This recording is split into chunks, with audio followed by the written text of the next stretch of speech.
I am Mark Sorrells, and I'm the president of GIA Distillery in Madison, North Carolina.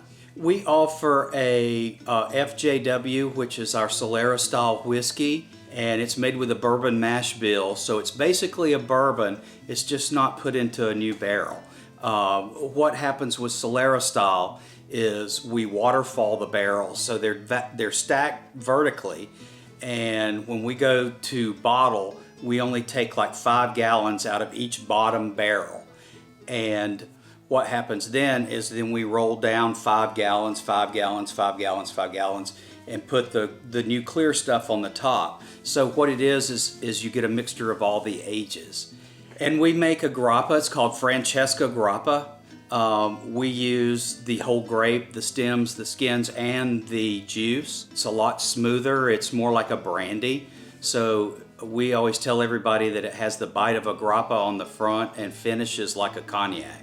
When we first got into the business, we brought 10 totes of Pinot Grigio from Sicily, and we distilled that into brandy. So the reason we started the distillery is I was living in Greensboro, my wife and I, and the lady that had sold us our house, her husband, Sal Giamo, is from Sicily.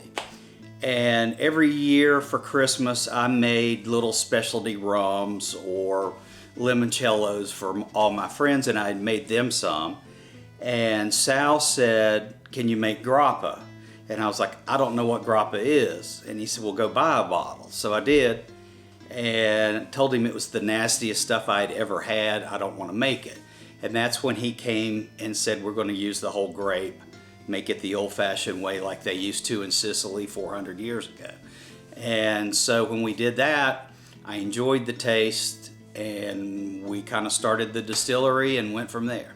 Our mission at GIA is, my business partner is Sicilian, so we kind of have a European influence to things. When anybody ever comes in for tastings and we tell them one of them's a grappa, a lot of people that have traveled around the world are like, "Oh, we don't want that." And I'm like, "You've got to try it." And they'll try it and they're like, "Oh my God, this is awesome." GIA is unique because the whole process is hand done. We hand bottle everything, we hand label it, we hand do the 5-gallon waterfall of each bit of alcohol down through the barrels. We have a ladder and carry that next 5 gallons to the top. It's just a labor of love. I mean, with the grapes, when we do the grappa and it's fermenting, we have to stir them like every 3 or 4 hours.